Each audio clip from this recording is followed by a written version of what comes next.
अस्सलाम वालेकुम। Methods of social research की जो बुक है उसके अंदर चैप्टर नंबर 3 है जो आज हम पढ़ेंगे। Selection and formulation of research problem. किसी भी रिसर्च की प्रॉब्लम की सिलेक्शन कैसे करनी है, उसकी फार्मूलेशन कैसे करनी। सबसे पहले इंट्रोडक्शन देखते हैं। The selection of research topic and consequently research question और questions called research problem and it is influenced by a number of factors. कुछ फैक्टर्स होते हैं जिसकी बेस पे हम कोई टॉपिक और उसकी प्रॉब्लम्स यानी कि उसके क्वेश्चंस को सिलेक्ट करते हैं। The educational background and academic interests of the researcher play a significant role. एक बंदा जो रिसर्च कर रहा होता है उसका एजुकेशनल बैकग्राउंड यानी उसने किन चीज़ों के अंदर एजुकेशन ली है और एकेडमिक उसका इंटरेस्ट किन चीज़ों में था, ये बहुत अहम किरदार अदा करते हैं। In the selection of topic and research problem social and economic factors influence the selection of a topic. जब हम एक टॉपिक को सिलेक्ट करते हैं तो उसके लिए हमारा जो सोशल और इकोनॉमिक फैक्टर भी जो है वो डिपेंड करते हैं। यानी कि हमारी सोशल कंडीशन क्या है, इकोनॉमिक फाइनेंशियल पोजीशन क्या है। For any research proposal to be acceptable needs a number of conditions to be fulfilled। कुछ conditions को अगर हम fulfill करें, पूरा करें, तो फिर जाके हमारा जो research proposal जिस चीज़ पे हम research कर रहे हैं वो accept होता है। A research problem worth investigation has to be theoretically relevant। एक research problem यानी कि research का जो question है उसकी investigation के मुताबिक उसको relevant होना चाहिए।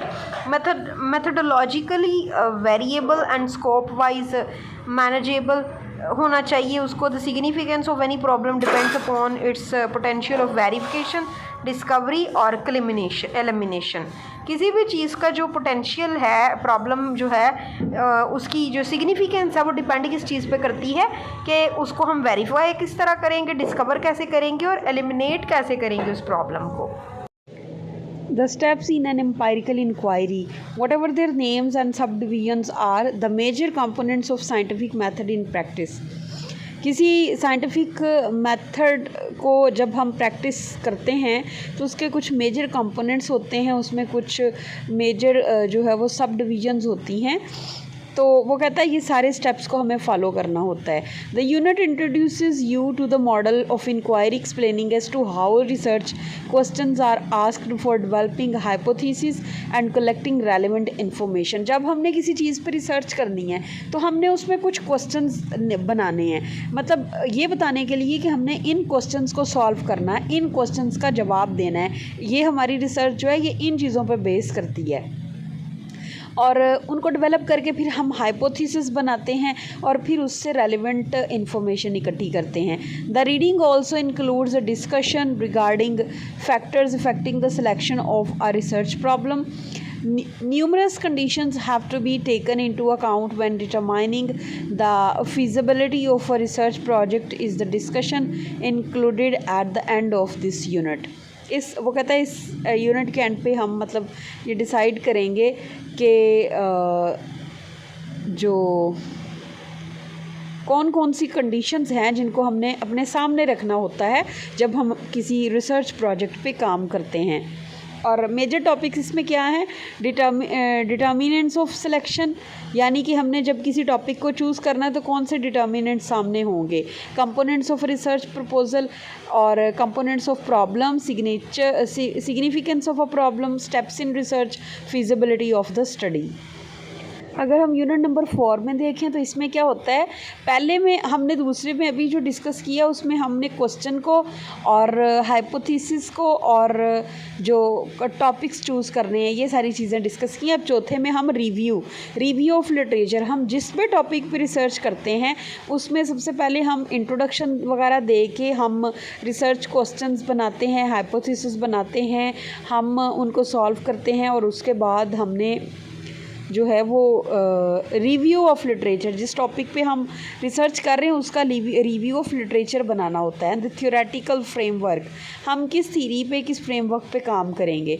Survey of literature helps the researcher, हम जब लिटरेचर में सर्वे करते हैं कि इस टॉपिक पे पहले किस किस बंदे ने कैसा कैसा काम किया है, इस टॉपिक को कैसे लोगों ने डिस्कवर किया है, तो ये हमारी मदद करता है to acquaint himself with the progress made in this area of interest.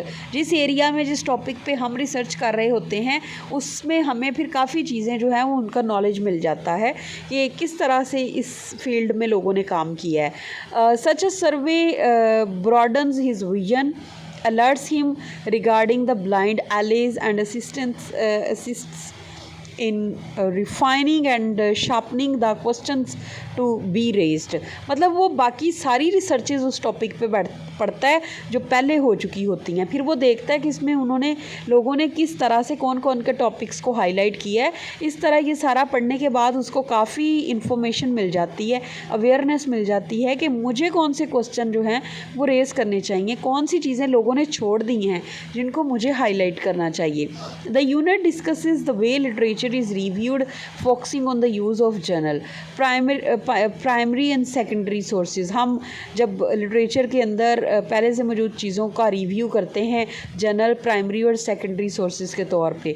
The details for the use of journals, abstracts and indexes is also given in this unit.